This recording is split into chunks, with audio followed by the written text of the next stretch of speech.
నమస్తే, welcome to Sakshi digital exclusive. This is Durga.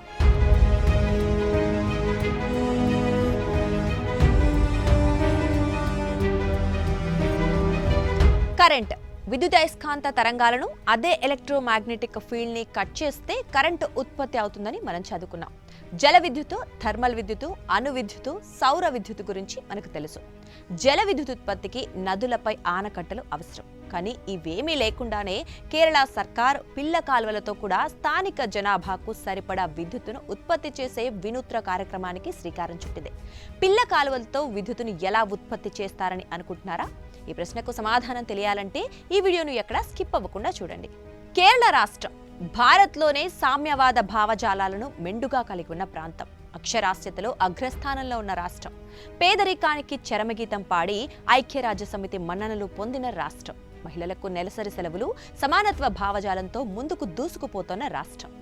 సంక్షేమంలోనూ ముఖ్యంగా ప్రజలకు విద్య, వైద్యం అందించడంలో కేరళను మించాలంటే ఇతర రాష్ట్రాలకు దాదాపుగా అసాధ్యమే.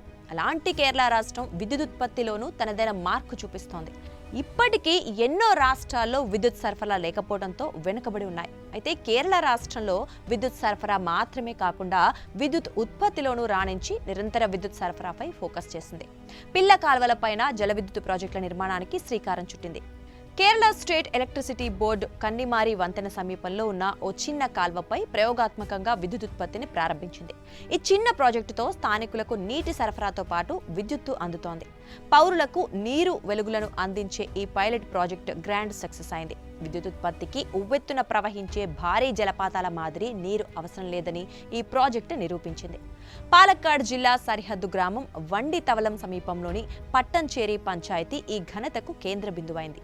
ఒక కాల్వ ద్వారా 100 కుటుంబాలకు విద్యుత్తును అందించాలనే లక్ష్యంతో కేఎస్ఈబీ ఏడాది క్రితం ఈ ప్రాజెక్టును చేపట్టింది. అయితే ఈ పైలట్ ప్రాజెక్టు విజయవంతమైన కేంద్రం నుంచి దీనికి పూర్తి స్థాయిలో సాంకేతిక అనుమతులు రావాల్సి ఉంది. ఒకవేళ కేంద్రం పచ్చజెండా ఊపితే కేరళ వ్యాప్తంగా ఈ తరహా ప్రాజెక్టులను ప్రారంభిస్తారు. మారుమూల ప్రాంతాల్లోనూ కరెంటు కొరత అనేది లేకుండా చేయటమే కేరళ సర్కారు ప్రధాన ఉద్దేశం. నిజానికి కేరళలో వాతావరణం పూర్తి భిన్నంగా ఉంటుంది. కొండ ప్రాంతాలు ఎక్కువగా ఉండటం వల్ల సౌర విద్యుత్ సాధ్యం కాదు. దీంతో పిల్ల కాల్వల ద్వారా విద్యుత్ ఉత్పత్తి అక్కడి మారుమూల ప్రాంతాలకు ఆశాజ్యోతిగా నిలుస్తోంది. పిల్ల కాల్వలపై విద్యుత్ ఉత్పత్తి ఎలా సాధ్యమవుతుంది? పెద్ద పెద్ద హైడల్ పవర్ జనరేషన్ కేంద్రాల వద్ద ఉన్నట్లుగానే సూక్ష్మ వ్యవస్థలను పిల్ల కాల్వలపై ఏర్పాటు చేశారు. అంటే పెద్ద ప్రాజెక్టుల వద్ద జనరేషన్ హౌస్ ఉన్నట్లే ఇక్కడ 10 కిలోవాట్ల సామర్థ్యం ఉన్న చిన్న జనరేషన్ సెటప్ను ఏర్పాటు చేశారు. దాని నుంచి నేరుగా గ్రిడ్కు అనుసంధానం చేశారు. పవర్ జనరేషన్ తర్వాత ట్రాన్స్మిషన్, డిస్ట్రిబ్యూషన్ వంటివి సంప్రదాయ పద్ధతుల్లోనే కేఎస్ఈబీ చేపట్టింది. 3.5 క్యూబిక్ మీటర్ల నీటి ప్రవాహం అంటే సెకనుకు 3500 లీటర్ల మేర నీటి ప్రవాహం ఉంటే రోజుకు సమీపంలోని 100 కుటుంబాలకు సరిపడా జల విద్యుత్తును ఉత్పత్తి చేయవచ్చని కేఎస్ఈబీ ఇంజనీర్లు చెబుతున్నారు. ఈ చర్య వల్ల మారుమూల ప్రాంతాల్లో స్థిరమైన వోల్టేజ్తో నాణ్యమైన విద్యుత్తును అందజేయవచ్చుంటున్నారు. పిల్ల కాల్వల ద్వారా ఏడాదంతా విద్యుత్తును ఉత్పత్తి చేయవచ్చని వివరిస్తున్నారు. పైలట్ ప్రాజెక్టుకు అయిన వ్యయం కేవలం 23 లక్షల రూపాయలేనని పేర్కొంటున్నారు. ప్రతిష్టాత్మకంగా తీసుకున్న ప్రాజెక్టు కావడంతో నిత్యం ఇంజనీరింగ్ సాంకేతిక బృందం దీన్ని పర్యవేక్షిస్తోందని చెబుతున్నారు. ఈ పైలట్ ప్రాజెక్టుకు పర్యావరణ, సాంకేతిక అనుమతులు వస్తే కేరళలోని మిగతా ప్రాంతాల్లోనూ విద్యుత్ ఉత్పత్తి వేగం పుంజుకుంటుందని ఆశాభావం వ్యక్తం చేస్తున్నారు.